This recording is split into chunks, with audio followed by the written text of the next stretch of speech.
There's a strange thing about success. Everyone says they want it. Everyone thinks they deserve it. But if you watch long enough, most people never even get close. They start strong. They plan big. They talk loud. And then they stop. Not because they're not capable, but because they expect life to reward them too early. This is a story about that difference between those who almost make it and the few who do. It's about a man named Liam and what he learned the hard way about the 1% who actually finish what they start. Liam grew up in a quiet suburban town, the kind with the same coffee shops, the same streets, and the same people talking about how someday they'll do something great. He was one of them. From high school onward, Liam dreamed of starting his own business. He watched videos about entrepreneurs, read books about millionaires, and told himself every night, "Next year, I'll make my move." He was smart, hardworking, and full of ideas.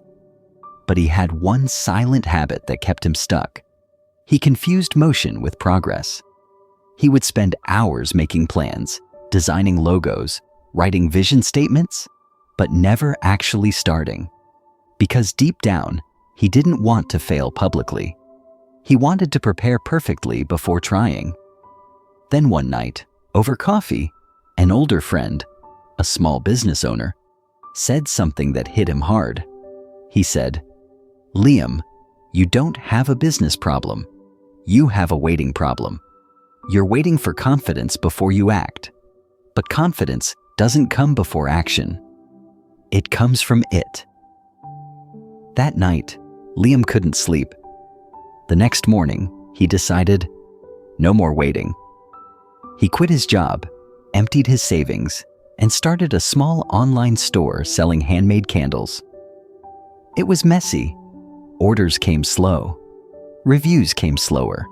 But for the first time, he was in motion, real motion. For 6 months, Liam worked like a machine. Early mornings, late nights, no weekends. He did everything right, promoted his products, answered every email, kept smiling even when sales were low. Then, one morning, he checked his account and realized he had made less than $100 in a week. All that effort for almost nothing. His first thought? Maybe I'm not cut out for this. His second thought? Maybe I should just go back to something safe. And that's the moment. The wall. The one 99% of people hit. It's not made of failure. It's made of fatigue. It's when you're doing the right thing and seeing nothing back. He spent the day sitting in his car, parked outside a grocery store, staring at people who seemed to have it all figured out. He thought about quitting, not because it was impossible, but because it was invisible. That evening, his phone buzzed. It was a text from his old friend, the same man who'd told him to stop waiting. It said, "Success doesn't knock. You build the door, brick by brick, until one day it opens, not because it felt right, but because you never stopped." Liam smiled weakly.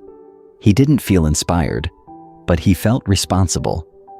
He made himself a deal. Don't quit on a bad day. So he didn't. He kept going. Weeks turned to months. And something small began to shift. A repeat customer returned, then another. A local gift shop wanted to stock his candles. A friend helped him redesign his website. Little by little, the tide turned. Not because he suddenly became lucky, but because he outlasted his doubt. A year later, Liam's business was finally stable. Not famous, not viral, just solid. When people met him at events and asked, "How did you do it?" he always laughed and said, "You think I did it because I succeeded. But the truth is, I succeeded because I didn't stop doing it." He explained that the 1% who win aren't smarter or stronger. They're just stubborn in the right direction. They don't quit when they're tired. They quit when they're done. The 99% look for shortcuts. They chase motivation. They wait for clarity. The 1% create clarity by doing the work while confused. They study after midnight when no one's clapping. They write one more paragraph when no one's reading. They show up on days that feel like losing. And that's exactly why they end up winning. And Liam's final realization was this: success doesn't come to those who dream. It comes to those who endure the boring, invisible parts of the dream. That's the truth people don't want to hear. It's easy to clap for the result. It's hard to clap for the repetition that builds it. The 99% want change without patience.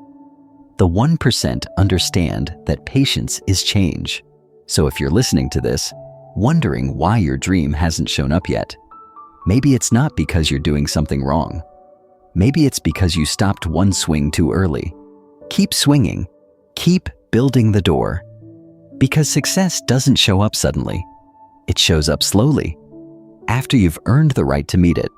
And when it finally comes, it won't look like luck. It'll look like what it always was: discipline disguised as destiny.